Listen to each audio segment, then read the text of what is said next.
नमस्ते। बंगाल के लोग हमेशा कुछ नया सोचते हैं और नया ट्राई करते हैं।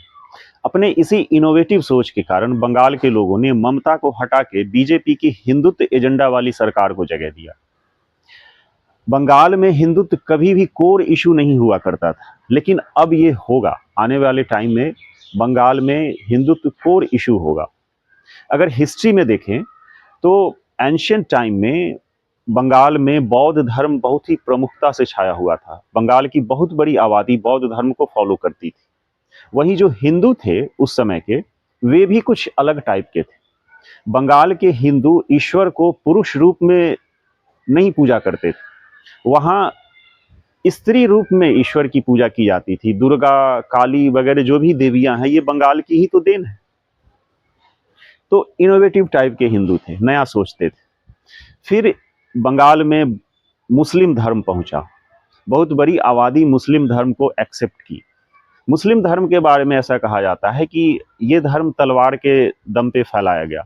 काफ़ी हद तक सही भी है, लेकिन बंगाल के केस में ये इतना ज़्यादा सही नहीं है। बंगाल की बहुत बड़ी आबादी, जो मेजर जो मुस्लिम लोग हैं, वो उन्होंने एक्सेप्ट किया स्वेच्छा से मुस्लिम धर्म को। तो ये उसी नए ट्राई करते हैं वाले सोच के कारण, इनोवेटिव सोच के कारण लोगों ने ऐसा किया। फिर इन्हीं बंगालियों ने अंग्रेजों को भी वेलकम किया भारत में। अगर बंगाल के लोगों ने अंग्रेजों का वेलकम नहीं किया होता तो हो सकता है शायद अंग्रेज भारत में अपनी पैर नहीं जमा पाए होते। तो नया ट्राई करते हैं, इसलिए अंग्रेजों को भी ट्राई किया। और फिर इन्हीं बंगालियों ने सबसे पहले अंग्रेजों को भगाने के लिए मूवमेंट भी चालू किया। तो ये भी कुछ उसी सोच का हिस्सा है कि नया ट्राई करते हैं। और सुभाष चंद्र बोस ने जो किया उसे तो अंग्रेज सपने में भी नहीं भूल सकते। जहां गांधी जी अहिंसा के रास्ते से चल रहे थे, वहां सुभाष चंद्र बोस ने गोली का सहारा लिया, बुलेट का सहारा लिया। तो हमेशा कुछ नया सोचते हैं बंगाल के लोग। इसी बंगाल के लोग को बहका के अंग्रेजों ने पाकिस्तान बनवा दिया, लेकिन ये ज़्यादा दिन तक चला नहीं। बंगाल के लोग उससे भी अलग हो गए और बांग्लादेश बना लिया। तो वही नया ट्राई करते हैं वाली बात।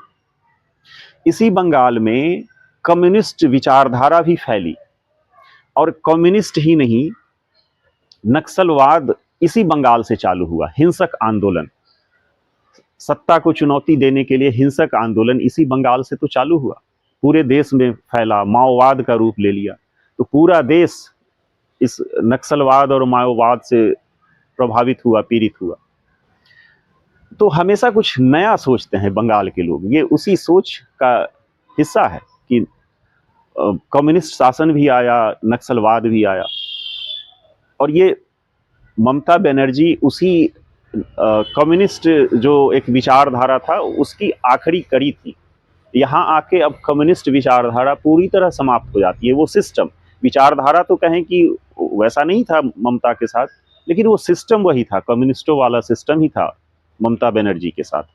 तो अब वो पूरी तरह धराशायी हो गया है। अब बंगाल के लोगों ने नया सोचा, हिंदुत्व को सोचा। इस हिंदुत्व का असर सिर्फ पश्चिम बंगाल में ही नहीं होगा, इसका असर बांग्लादेश में भी होगा। और आने वाले दशकों में जो भारत के बाकी हिस्सों में नहीं हुआ है, वैसा बंगाल और पश्चिम बंगाल और बांग्लादेश में होगा, जहाँ की बहुत बड़ी आबादी हो सकता है मुस्लिम धर्म छोड़ के हिंदुत्व को स्वीकार करे। ये हो सकता है, ऐसा कहीं नहीं हुआ भारत में, लेकिन यहाँ स्वेच्छा से होगा।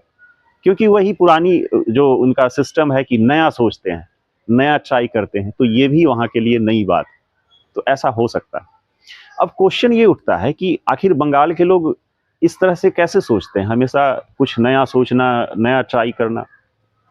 तो इसके पीछे जो रीजन हो सकता है वो वहाँ की ज्योग्राफी और क्लाइमेट है, जिसके कारण बंगाल के लोगों का फूड हैबिट बड़ा ही अनोखे टाइप का है। बंगाल में बंगाल की खाड़ी से जो हवाएं चलती है, इसके कारण कोई 7-8 महीने साल के बारिश होती है। अब इतनी बारिश के कारण वहाँ के लोग को पुराने टाइम में, अब तो टेक्नोलॉजी आ गई है तो अब पॉसिबल है, होता है वहाँ, लेकिन पहले के लोग सब्जी नहीं उपजा पाते थे, बहुत कम सब्जियाँ होती थी। जो सब्जी है उसको उपजाने के लिए जो क्लाइमेट होना चाहिए उसमें बारिश कम चाहिए। अगर बारिश ज़्यादा होगी तो सब्जियां नहीं उगाई जा सकती। तो इस कारण वहाँ सब्जियां नहीं होती थी। तो लोग वहाँ सब्जी का जो, जैसे अगर लौकी लें तो लौकी का जो उसका जो लताएं हैं उसकी लौकी के, तो उसी की लोग सब्जी बना के खा जाते हैं। तो जितने भी पेड़ पौधे हैं, लताएं हैं, उसके पत्ते हैं, डंठल है, लोग उसी की सब्जियां बना के खा जाते हैं। यहाँ तक कि केले का जो पौधा है, केले के पौधे के अंदर का जो सॉफ्ट पार्ट होता है, लोग उसकी सब्जी बना के खा जाते हैं बंगाल में। तो ये जो फूड हैबिट है उनका, जिसमें पत्तियां और डंठल इसी को ही लोग बना के खा जाते हैं, पका के खा जाते हैं, इसके कारण शायद उनके उनके सोच विचार पे, उनके शरीर पे इसका असर हो सकता है कि ऐसा हो।